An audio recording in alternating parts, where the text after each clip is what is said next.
Good evening. Good evening. Thank you for joining us and welcome to Danielle Speaks. Today, we have exciting information for you and an exciting topic. And that topic is guilt versus shame. Before we go into the topic, I do want to give you a little directives for the next upcoming 2 weeks, which is going to be October the 19th of 2021. On October the 19th, that Tuesday, 6 p.m. Eastern Standard Time, we will be having a discussion topic, making church make sense.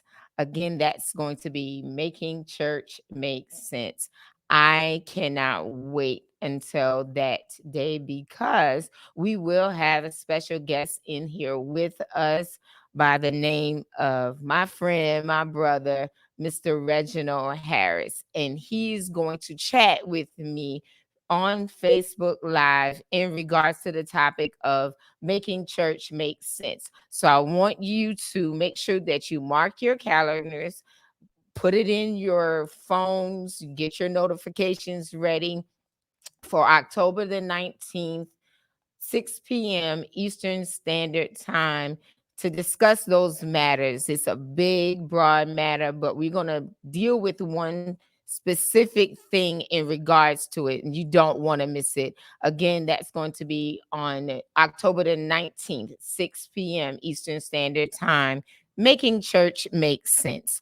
All right, so here we go. We're going to discuss with you today guilt versus shame.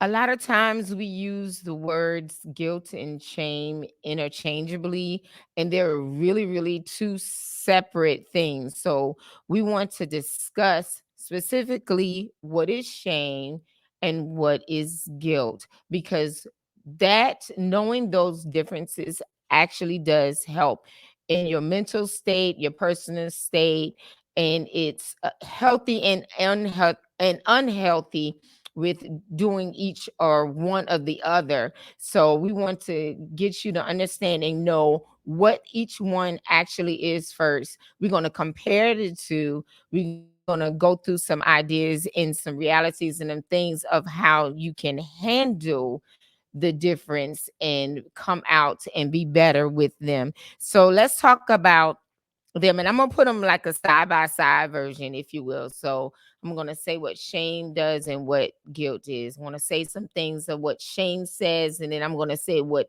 guilt says, and then maybe you can understand and see the differences before we go further. So shame focuses on self.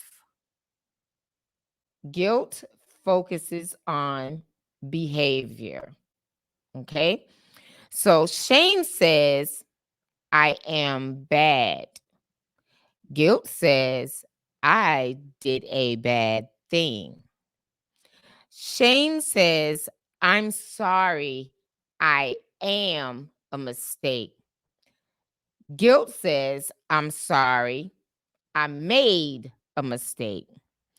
Shame is an intensely painful feeling of being fundamentally flawed. And guilt is the exact opposite.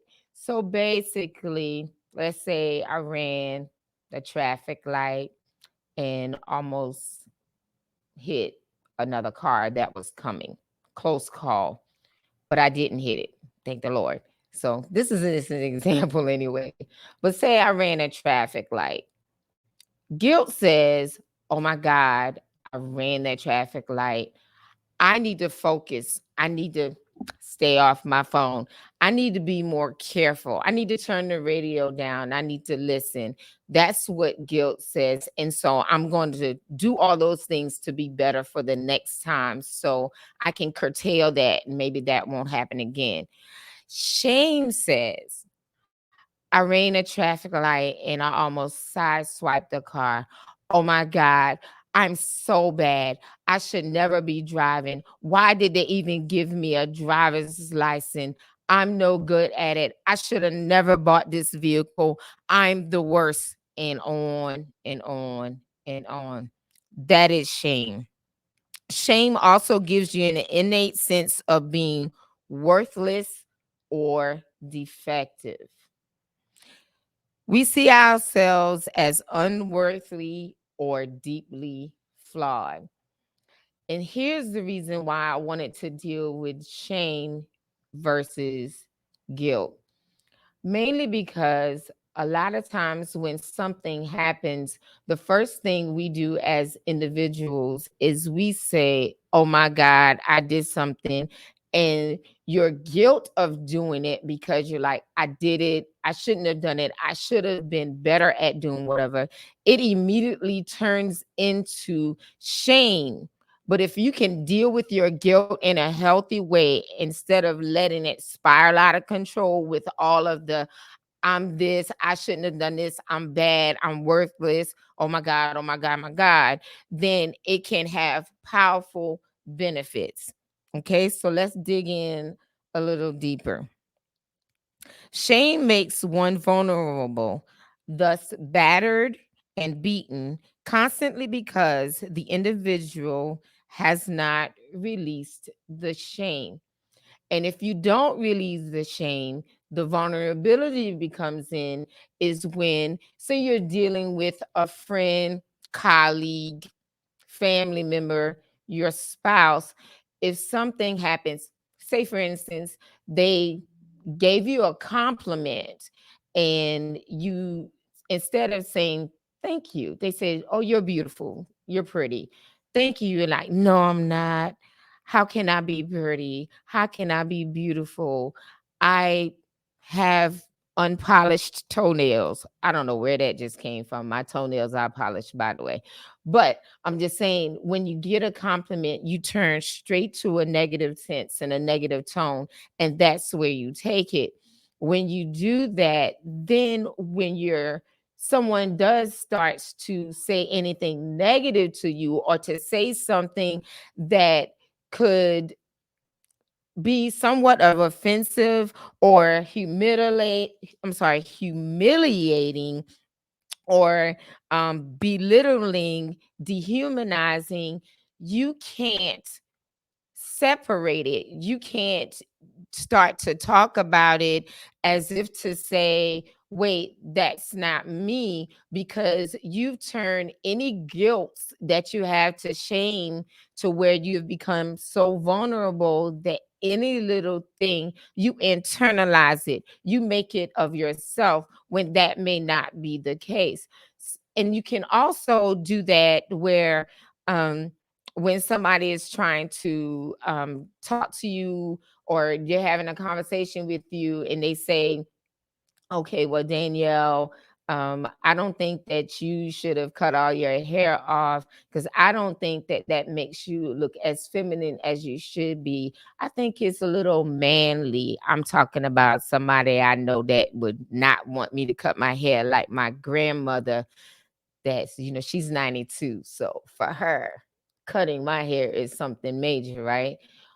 If I wasn't a person that could, um, that is not shameful or hold every little thing to myself, I can really take that statement and then say, "Well, maybe I'm not feminine. Maybe I'm not worthy anything. Maybe she's right. Maybe she knows best. I shouldn't do that. Oh, I'm so ugly." And now I start to spiral. I start to go out of control. And then anything and everything somebody starts to say to me that will cause me to think that way, then that's where I will sit. You're not supposed to do that. You're actually not supposed to take in any feelings from any other person that can make you feel vulnerable or belittled or dehumanized. No one should be able to do that to you and get away with it without you stepping up and saying something for yourself. Here's a few things that I've found out by researching that could distinguish between the guilt and the shame. And if you can identify with any of these things, even one of these points, I believe that you can likely be living in a shameful state or living in shame. If you compare yourself to others and always feel that you fall short with everything that you do. I'm not going to dwell because I want to hurry up and get through some of these points and deal with some other things. If you are embarrassed when someone compliments you, as an example I gave you before, and you think you don't deserve it. If you have general sense of unworthiness, if you're always suspicious when others like or respect you, this goes into a whole different issue that I want to deal with. And you're always waiting for the other shoe to drop in every relationship. If you accept excessive blame far more than the situation calls for, i.e., the whole hair thing, or you running the red light by accident, because accidents do happen, though you didn't hit anybody and say, oh, I need to be more careful. Then you decide to say, I don't need a driver's license. I don't even need to be having a car. How are you going to get where you're going? I'm just saying. Okay. You always behave in ways that go against your own standards of behavior. You feel bad about certain thoughts, even when you have no intentions of acting on them. Those are some things or points that if any of those things hit you, or if you think or dwell on any of those long enough to say, it could be, you may be living in shame. So let's go to another step. Now that you can recognize the shame and you can recognize the symptoms between shame and guilt, you must look at your recent wrongs in an objective manner, meaning what triggered these behaviors, what you need to do about remedying your actions. Did you over apologize? Did you let someone punish you physically or with words for your behavior? If you overcompensate in any way, you are carrying shame, not just guilt, and you are harming yourselves. And that is not something that you want to do. And here's the thing with that: when you start to harm yourselves or carrying shame, when you're now trying to deal with relationships on relationship aspects, when you're dealing with different individuals, i.e., your boyfriend, your husband, your significant other, then in those relationships, you're bringing in a baggage that compiles so high that it's hard to get to the real you. And so we need to learn how to then approach the problems and solve the problems. We need to make better choices on how to deal with those things. So instead of beating yourself up or getting angry with someone when something of shame comes up, then it is more productive to look for the solution. If you've done something that you consider wrong, what you can do to make those things right. What can you do? If you can't make amends with the person that you wrong, is there something else that you can do for someone else like them? You're making better choices of where to put yourself in the situation. Let's go back to me cutting my hair. When my grandmama said to me, and she says it often, y'all, because if you know me, as you see, last 2 weeks ago I had hair, right? So I'm always changing my hair, I'm always cutting my hair. Let me back up. 2 weeks ago, when she saw me, even though my sides were shaved, I had enough hair that covered my sides, and she told me my hair was beautiful. For real? Thank you, Grandma. And y'all, guess what I did? I took my hand and I flipped it across my head and threw the hair on the side. And she went, now I said, it's beautiful though, right? Remember, you said my hair is beautiful. No, it ain't. She didn't even let me finish because her immediate thing for me, not belittling, not dehumanizing, but just to put her piece in, her 2 cents in about what hair should look like in her eyes, she then started to make me feel like I did a bad thing. She started to try to make me feel uncomfortable. And when I say she started to try, maybe not knowing so, but that's what she started to do. So she started talking down. Oh, your head is, oh, your head that. And I said, but you just said my hair was beautiful. Well, you don't have the beautiful hair on the sides. Really, grandma?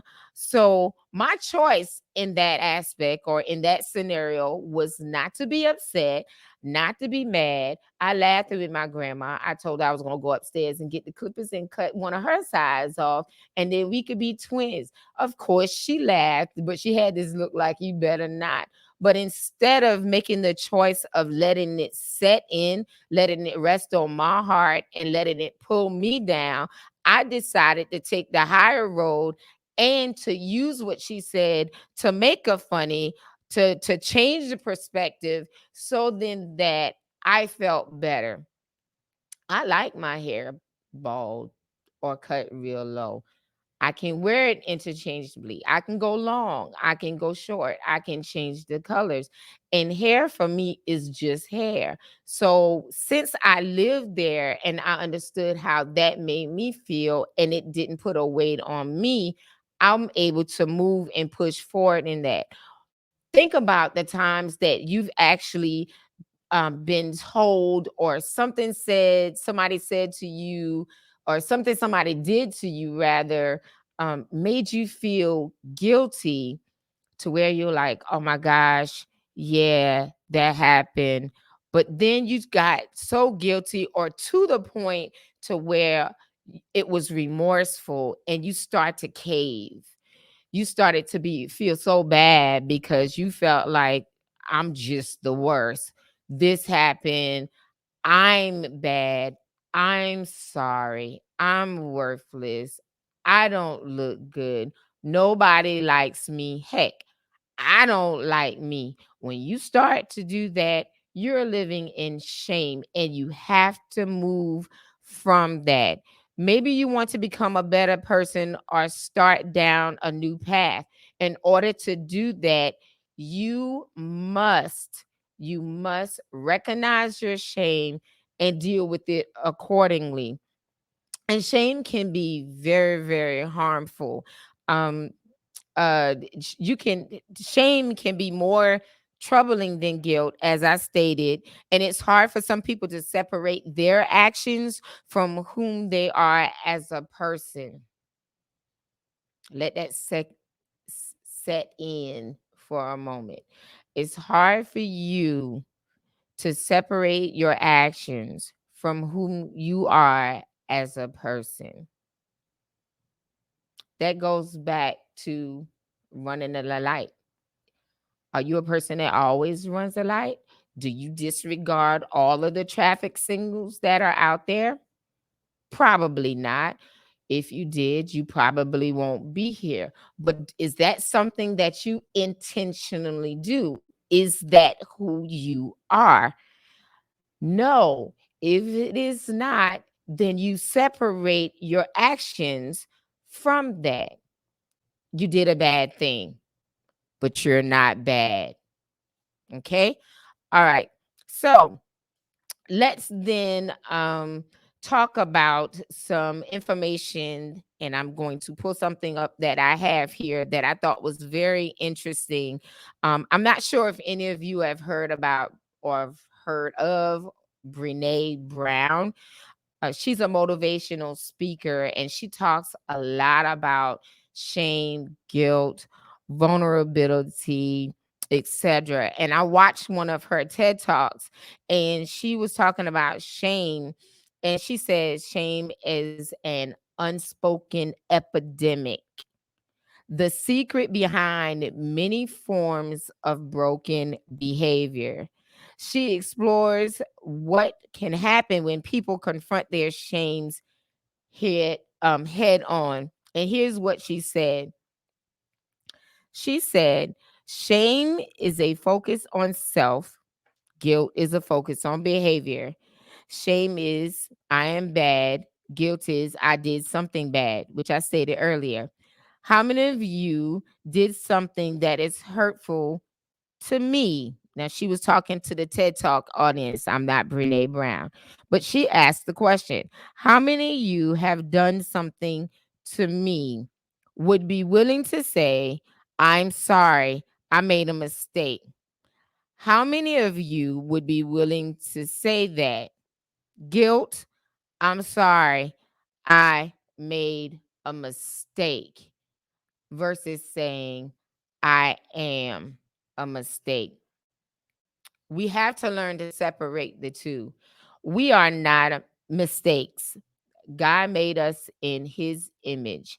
And if God made us in his image and we are his, then we're not mistakes because God doesn't make mistakes. And so I am going to end this unless we have any questions or any comments from the audience in regards to this. And you can do so now if you would like. But I'm going to pretty much end this by saying to you, you are not a mistake.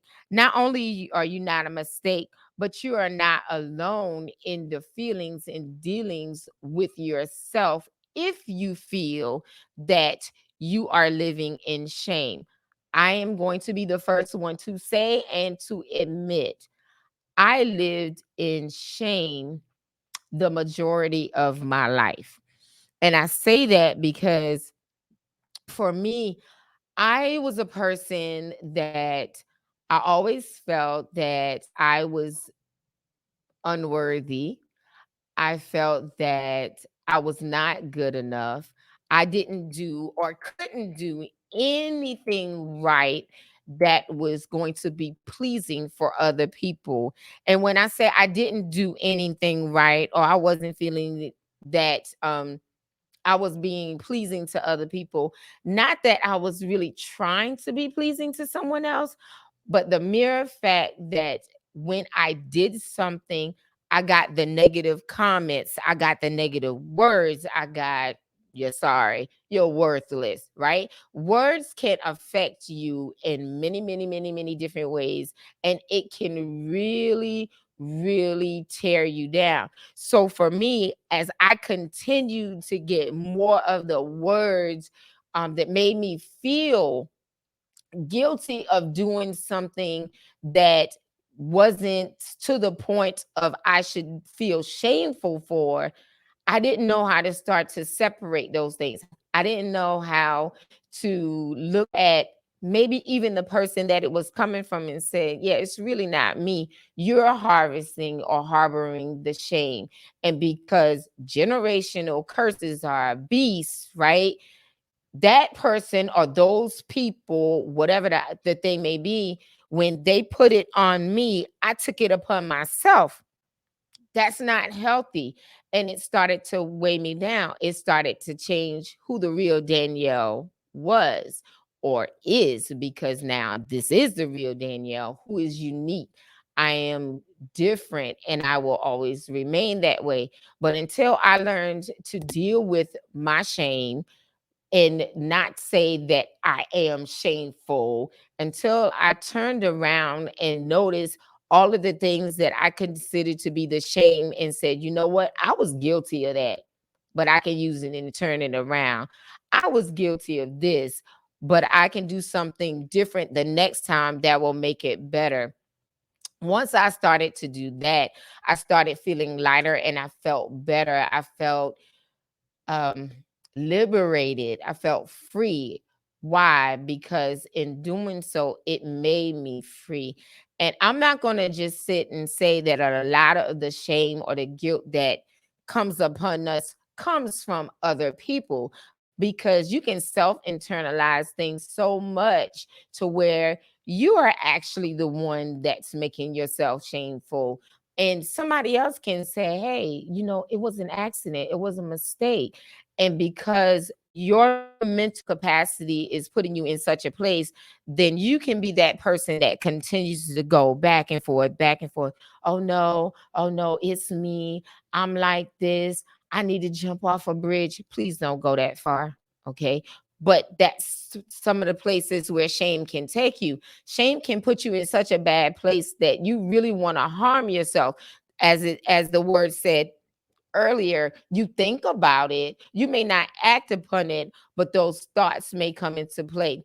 So I will implore you, if you're thinking that you're in these positions of where the guilt turns into such a shameful space that you need to speak to someone, please do. Seek professional counseling. There is nothing wrong with getting help to help better you so you can live a better life. So I implore you to do so. If you need assistance with that, I have several friends that are counselors, and not just saying friends, but I do know counselors that are out there that are willing to assist, because I have contacted some of them. And I will say this, because earlier I did say I have friends. Yes, I have friends that are counselors. But if you don't want me to be, and I'm not going to be involved with them, but just say the detachment. You don't want to say, oh, that's her friend. She may talk. First of all, they're licensed therapists. They can get their license taken away if they say something to anybody else. That's the first thing. But just for comfortability's sake for yourselves, if you don't want to use someone that I say is my friend, I have a list of other individuals and clinical therapists that could be able to help you, because they have joined in with me on this plight of making people healthy, making people whole, making people want to live life to the fullest. I don't know who originally sings the song "Living My Life Like It's Golden." I don't know if that's the right title. I know Jill Scott sings it, right? And so she says, "I'm living my life like it's golden." I'm living my life like it's golden. Me personally, that's what I'm doing. I'm living it like it's golden. I'm taking control of my life, and I'm taking control of it because I first learned the difference between shame and guilt. I researched it, I talked to someone about it, because I didn't want to live in shame anymore, because for this half of my life, like half, I'm about 50. So I want to live to be 100, right? So this half of my life, I want to live my life like it's golden. And I want you to be able to live your life like it's golden as well. So please, please be encouraged. Do not think that you are alone or by yourselves. And until next time, you have a pleasant and wonderful evening.